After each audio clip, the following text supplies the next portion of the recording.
Hello. In this video, I want to take a look at a tool called Zookeeper, which is a workflow tool that I use in a lot of my day-to-day work, and I'm also help develop.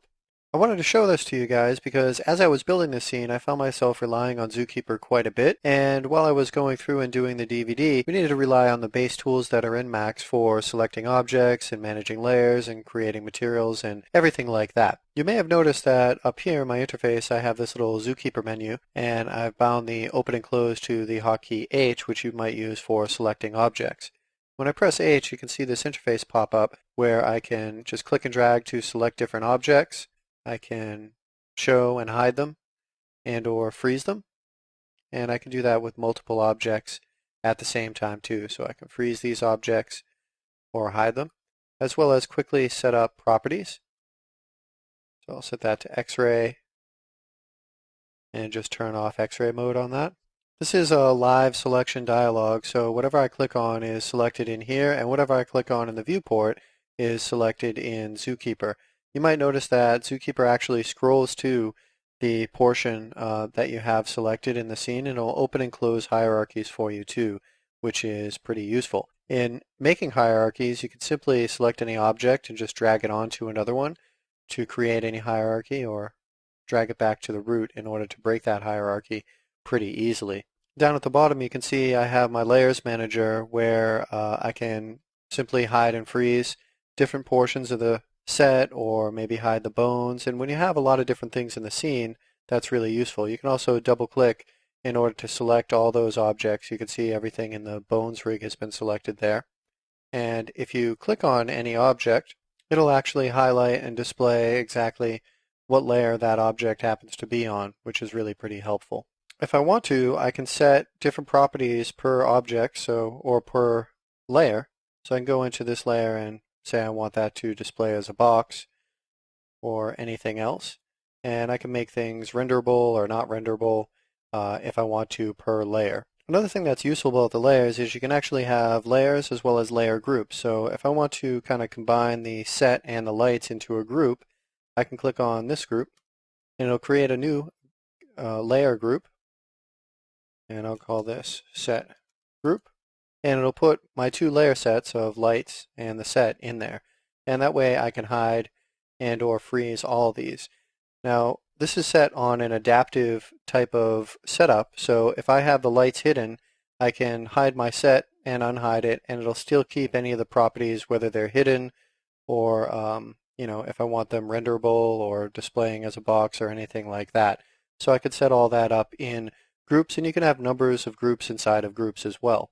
You can see at the top here that this is laid out in tabs, and I can make multiple different tabs for whatever I want to see in here. We have filters, so I can filter to see geometry, or I'll just hit Control to see only geometry, and I'll rename this Geom.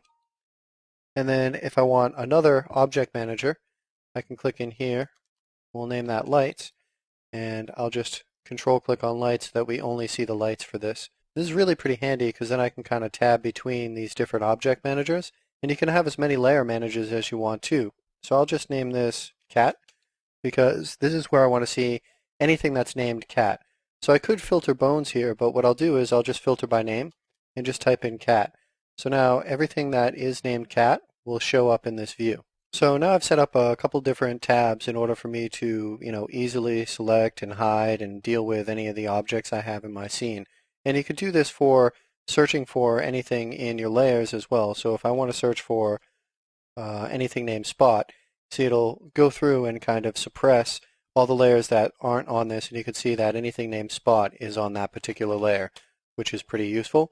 And you can also set the filters there. I'm just going to close out these tabs, and we'll set this back to filter everything so we can see everything in the scene. Zookeeper's UI is really very flexible. I could take any of these pieces and kind of minimize them so that they pop up when I roll over them. I also have the ability to just go through a couple of different presets, and as I was creating this character, I worked with a preset using objects, layers, and states. While working with your layers as well as the objects and just kind of popping those on and off and adjusting them is really pretty useful. I found that setting up state sets, which is another feature of Zookeeper, was really useful. So here's a state set view, and I can really make a state set for anything that I want. In this case, I found myself animating, skinning, and rigging the character and setting up different configurations for all those things where I would go and hide different layers, maybe set different properties for different objects. And while it was pretty fast to do in this interface, I could kind of make a action or recorded action and set it up to a state set. So what I'll do is I'm just going to rename this skin, and I'm going to click on record. And that's going to allow me to record a state. So for the skin state, I think what I'll do is hide all the bones and the set. And I'm also going to hide all these objects because they're kind of extra objects and I'm not going to really worry about them, as well as my stone. So let me just select that stone there and we'll hide that guy. So now I've hidden a couple of different objects as well as layers. And when I'm skinning an object, I usually like to have kind of a flat color on it. So I'm going to go into the material editor and just drag this flat color on this character. And I'll just kind of set it to a light blue. And another thing I like to do is set it to flat shaded when I'm just adjusting the skinning of a character. So now when I stop recording, you can see that all those things have changed. So if I back out of this layer or this state set just by clicking on the arrow, you can see it goes back to everything being there. And if I click on that again, not only has the material changed, the objects are hidden, but also the viewport has changed to whatever it is that I want. And I can go in to skin, and this is a helpful way for me to see what I happen to be skinning, and I can kind of move this around, and it makes it really easy for me to see all the envelopes as well as the way that they're shaded on the character. So I'm going to back out of this and make another set for rigging, and to do that I'll just click on New Set. I'm going to click on this and call it Rig, and then I'm going to click on Record. So for the rig, I want to see the muscles and the bones, but I don't want to see our set and I don't want to see our character. So I want to see all these portions in here. And I may want to change this to edge faces because I do that fairly frequently. And again, I kind of like this to be set to flat shaded. So this will be my setup for the rig for the character. And I can hop in and out of that setup too. And last but not least, we'll create a state set for animating. I'll just click on record. And while I animate, I would like to see my muscles as well as the character. I probably don't want to see our set, and I would like to hide some of these extra objects. So we'll go and hide those. The body I'm going to set to X-ray, and I'm also going to freeze because that's pretty important when I'm animating. And let's select that guy and just hide that stone. And now I have my character. I think we'll hide our muscles for right now. If we're animating, maybe we don't need to see them, so we just want to kind of see the mesh, have it frozen. And I'm actually going to switch my viewports to 4 viewports so I can really kind of see what's going on. And it'll kind of pick up exactly what I want to go on. So I'm going to stop recording there. And you can see we're back out of that.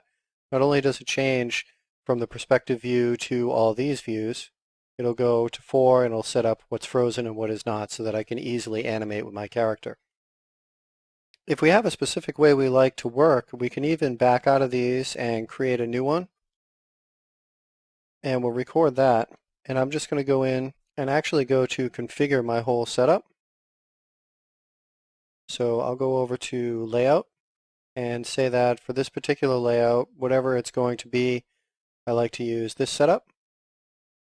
And I'll press H to hide that right now. So here's my top view. I'd actually rather this view be a perspective view. We'll set that up like this, and I'm going to set this one to be flat shaded. And this one, because it's a top view, I'm going to set it to be wireframe so we can kind of see what's going on. I'll press H to bring that back up. And just here's a separate type of view that we might work on with our character. So now we've set up all these different stages with different properties per object. We can use this for setting up our animation, skinning, and rigging pipeline, or even for render passes or other things like that. It's a very versatile system. Once I'm kind of done with this, I'm just going to drag it off, and let's drag it down to the bottom here. We'll drag it off in here actually. And that way we have our layers and our state sets just down here at the bottom, and that will enable us to make this a little bit smaller, and I can even pin this so that when I want to switch between a state set, I'll just bring that up. I can switch to the skin state set or the rig state set or the animation state set there, and I can just pop out of that, go into layers if I want to, and it'll just slide back down. So that's a little bit about how I use state sets when I was setting up this character in order to rig. I'm just going to switch over to the custom layout that we were using throughout the DVD to set up this character. So I'm going to back out of this and go into customize and load that custom UI scheme. You can see that when I do that, Zookeeper updates so that it kind of keeps in with the UI that we've been using, and all the icons update, and the areas where you're going to search for things and everything like that kind of flow with the UI. That's pretty useful in keeping so that you don't have just an alienated window out there. The next thing I wanted to show is the kind of schematic capabilities of Zookeeper. So what I'm going to do is just right click and add a schematic view, and you can see that this view allows us to add any sort of nodes into it. If I want to add a node in, I can just click and drag it in, and you'll see that we get this character's node in the viewport. One of the nice things about Zookeeper is it allows you to manage your scene in different things like child nodes, materials, objects, transforms, and everything like that. So if I just go in and drag out the material, you can see the material here and all of its maps. I can actually adjust any one of these here, turn it on or off, and have access to different things like map values and everything like that, as well as drag out the diffuse colors, kind of like we did with Slate. I can adjust these to make them a little bit larger so that we can kind of see them here in the viewport. And if I want to see all the dependencies, what I can do is just control click, and it'll expand all the dependencies for whatever this happens to be, the map or materials or anything like that. So right here I can see that I have my maps for my diffuse as well as my self-illumination and the bump maps here. And if I want to, I can expand these out and adjust things on the actual object itself. So here's the object. You can see its modifier stack here, and I can drag out things like the symmetry so that I can see that modifier. And if I'm getting too many things in here, I can always just kind of select these guys and minimize them. So we'll just minimize all those. And I'll even click on this little icon down here, and that'll allow us to minimize all of them to these little small nodes here. So now I can more effectively work with the stuff that I have for my skin modifiers or symmetry or anything like that. We can just drag out the base object of this character too, and we can adjust some things on that. And what having all of these things enabled in your viewport actually offers you is the ability to work with objects as well as materials as well as controllers. So we can, drag out all the different transform controllers of this, and I'll just use control. You can see all those controllers come out and how they're set up. You can also, pretty quickly hide them if you want to hide them. So I'll just remove those. And if there's something that I want to do between these objects, so what I'm going to do is just grab this self-illumination map and adjust it for our character here. So we can kind of see the character here in the viewport, and I'm just going to add a light. So I'll go into lights and add an omni-light, just kind of positioned over this lamp here. And let's just adjust its intensity. All right, so there we go. And I'm going to right click in here and say add selected object. So you can see that light gets added in here. I'm going to control click to suck up all those controllers and move that out of the way. And I'll also do that for the modifier stack because we don't need that at the moment, because mostly I'm going to be dealing with these two objects, my Omni and this map. So what I might want to do is adjust the color of this map and have it be controlled by this Omni. So I'm just going to click on this wire here, and I'm going to add in a color correct map, and I'm going to set the tint color to something like green, and we'll set that hue strength to 100, and we should be able to see that update here in the view. And what I'll do is actually set a quick render state. So I'm going to click on this and call this view render and record that.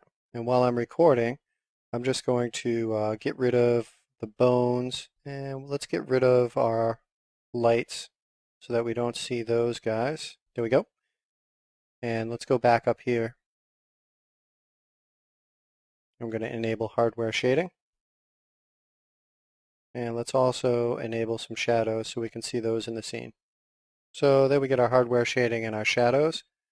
And I'll just stop recording on that and stay on that for the moment so that we can have this nice setup where we can actually see the lights and the colors changing. So now it should be a little clearer as I change this, the actual map is changing, and we want the light to change with that as well. So having access to these controllers, that's pretty easy to do. The first thing that I'd like to do is adjust the power. So let's go to drag out the object node of this light, and I guess we'll turn shadows on. We'll go into parameters and drag out the multiplier. So we'll set this to a Bezier float, and then we want that to also control the actual hue strength. So we'll pipe that into hue strength and the multiplier there. We actually want this to control the brightness and not the hue strength, so I'll drag that in there. And actually, when the multiplier for the light is 0, we actually want the brightness to be -100, and when it's 1, we want it to be 0. So what we're going to do is just add a simple expression here. So I'll type in float expression, and I'll drag these over so that they're easier to see. And I'm just going to type in x minus 1 times 100. And what that's going to do is when this is set to 0, we'll get -100, which will black out this mat. And when we set that to 1, it will lighten it up. So set that back down to 0. We get no light and no self-illumination. And set that multiplier to 1, and we get self-illumination as well as the light. So the next thing that we want to do is adjust this color. Now this is an interesting thing to do, and it might be difficult to do in Max without a schematic view to kind of see what's going on here. If I drag out this color and I grab a color RGB controller, you'll see that if I go into sub-animatables, I get my RGB channels from this. Now if I drag out the same thing here from our tint color, you're going to see because this is material, we get something slightly different. Instead of a 3-point controller, this is a 4-point controller. So we're going to grab color RGBA, and we're just going to pipe in the RGB from this. So we have control over which controllers we pipe in. So even though we can't pipe directly into this color RGB into this 4-point color RGBA, we can simply go in and just feed in our controllers from one to the other. So I'll just pipe those in pretty quickly. And now we have those all kind of lined up. So we can kind of move this back so that it lines up a little bit better and see where all these are going. So we'll just make these a little bit smaller so we can see where everything is piping. So now if I double click to select the light and hop in here, I can change the light value down to 0, and you can see the light as well as the materials value will go off. I can bring this back up to 1, as well as change the color, and it will change it on both the light and on the material. So I can pretty easily wire those things together. So that's a little bit about how I use Zookeeper when setting up these scenes and how you might use it to improve your production workflow. I hope you enjoyed it, and thank you very much. If you want more info on Zookeeper, you can go to www.efear.com, and you can just click on Zookeeper. You'll find a bunch of more videos here that demonstrate all the other capabilities of Zookeeper, and a lot of other information about the features and documentation and things like that. So thanks again.